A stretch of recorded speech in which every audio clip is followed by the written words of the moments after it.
呼吸道聯檢檢測卡異常情況原因。使用產品之前，建議先仔細閱讀說明書，進行規範操作。如果檢測卡在上面視窗的下端和下面視窗的上端存在顯色線條的現象，可能是以下原因導致的：一、滴加樣本時過快、過量了；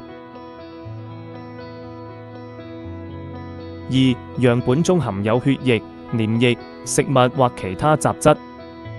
三、滴加樣本時，檢測卡被移動；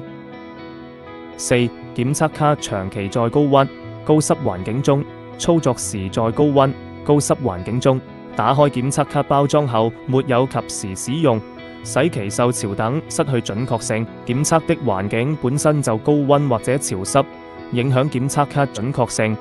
五、未使用本公司配套試劑，使用其他品牌試劑檢測。六、未按照要求洗手，直接觸摸檢測卡，污染檢測卡。